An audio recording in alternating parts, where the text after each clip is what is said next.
300. Mana-mana. Ya, makasih teman-teman. Jadi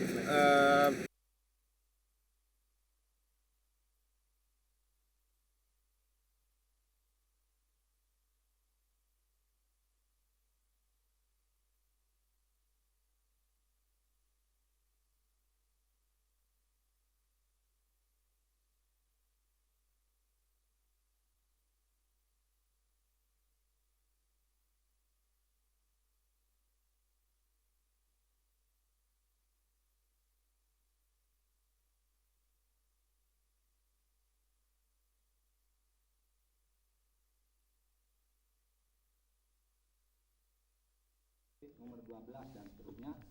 Dalam hal ini memberi kuasa kepada Ketua Mahkamah Konstitusi Mahfud MD menyampaikan keputusan atas gugatan sengketa Pilkada Jawa Timur yang diajukan pasangan Khofifah Indar Parawansa dan Mujiono terhadap hasil rekapitulasi penghitungan suara Pilkada Jawa Timur putaran kedua. Mahkamah Konstitusi mengabulkan sebagian permohonan pemohon dan membatalkan keputusan KPUD Jawa Timur sepanjang mengenai rekapitulasi suara di Kabupaten Pamekasan, Bangkalan, dan Sampang. Mahkamah Konstitusi menyimpulkan adanya sejumlah pelanggaran yang dilakukan secara sistematis, terstruktur, dan masif di 3 kabupaten tersebut. Hal ini bertentangan dengan konstitusi.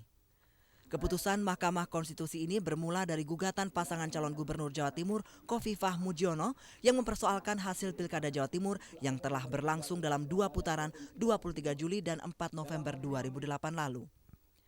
Hasil rekapitulasi penghitungan suara KPU Jawa Timur menunjukkan pasangan Soekarwo dan Syaifullah Yusuf Karsa memperoleh 7.729.944 suara atau unggul sekitar 60.000 suara dibandingkan pasangan Khofifah Indar Parawansa dan Mujiono Kaji. Perolehan suara di Kabupaten Bangkalan, Sampang, dan Pamekasan juga menunjukkan Karsa unggul sekitar 221.000 suara. Namun jika perolehan suara dari ketiga kabupaten dikeluarkan secara keseluruhan, Kaji justru unggul sekitar 60.000 dibandingkan Karsa. Tim Liputan Metro TV.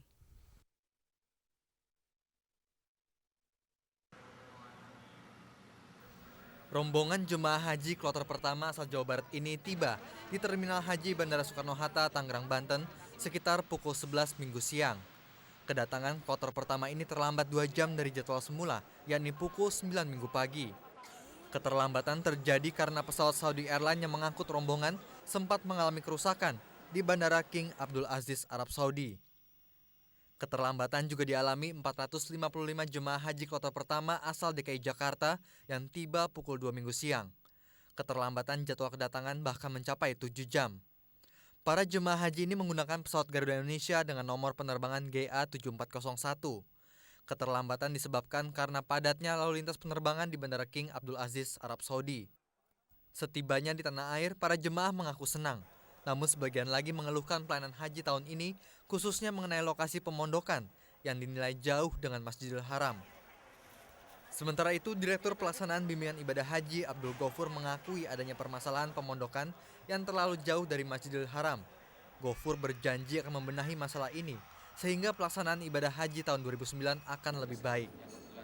Bersama dengan DPR, oleh karena itu DPR sudah mengagendakan tanggal 27 November yang lalu sudah dilakukan tracker untuk mengambil langkah-langkah secara pasti memperbaiki kondisi pemondokan tahun ini. Selain di Jakarta, kloter pertama jemaah haji asal Deli Serdang dan Medan juga telah tiba di Bandara Polonia Medan. Kedatangan para jemaah disambut langsung Gubernur Sumatera Utara Syamsul Arifin beserta sejumlah pejabat Pemprov Sumatera Utara.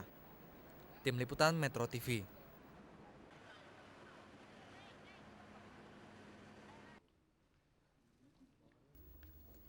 Pada peringatan Hari Internasional Penyandang Cacat atau HIPENCA ke-12, sekitar 500 penyandang cacat dari seluruh Indonesia hadir di Istana Negara. Dalam pertemuan ini, Presiden menyampaikan apresiasi dan penghargaannya kepada para penyandang cacat yang tak pernah lelah memperjuangkan nasib dan masa depan mereka. Presiden juga memberikan penghargaan kepada 4 perusahaan yang mempekerjakan penyandang cacat serta 5 penghargaan bagi perorangan dan yayasan yang berupaya meningkatkan kesejahteraan sosial penyandang cacat. Mulai tahun 2008 ini, pemerintah menetapkan kuota 1% bagi setiap perusahaan di Indonesia untuk mempekerjakan para penyandang cacat. Saya melihat banyak perusahaan yang sudah mulai memenuhi ketentuan ini dan memberikan kuota 1% sebagaimana perusahaan-perusahaan yang telah mendapatkan tanda penghargaan dari pemerintah. Jadi kalau ada 100 karyawan, maka 1 orang minimal tentunya adalah para penyandang cacat. Dan itu sangat dimungkinkan. Rencananya pemerintah juga akan memprioritaskan pada kesejahteraan para penyandang cacat dengan meningkatkan jaminan sosial bagi penyandang cacat pada tahun 2009 mendatang sebesar Rp3.000 per orang per hari yang akan dibagikan kepada 17.000 penyandang cacat tidak mampu di Indonesia. Hingga saat ini baru 10.000 penyandang cacat yang mendapatkan jaminan sosial sebesar Rp2.500 per orang per hari. Tim Liputan Metro TV.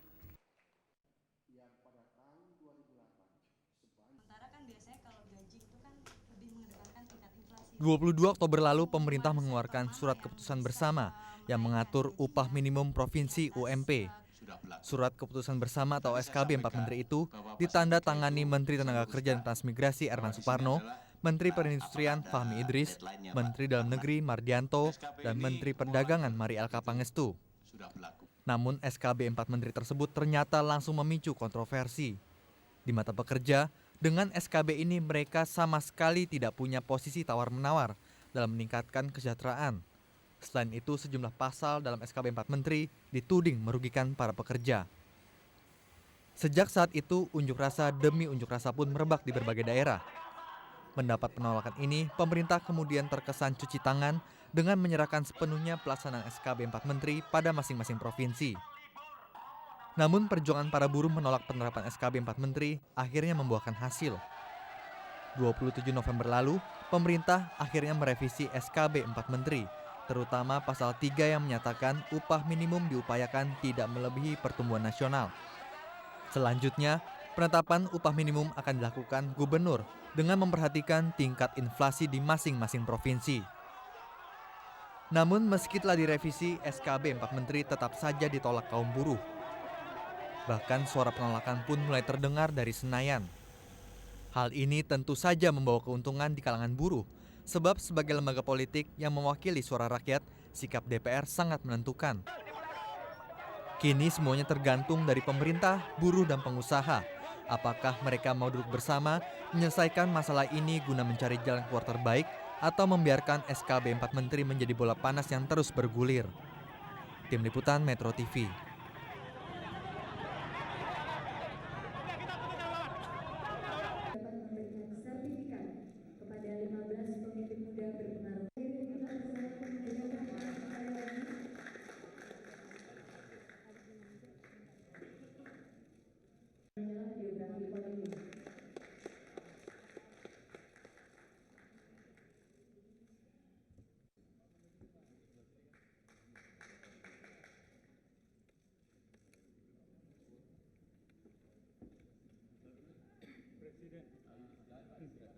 Ya, sekali lagi kami ucapkan selamat kepada Bapak Andi Sandaul, Bapak Denny JA, Bapak Irman Gusman, Bapak Adi.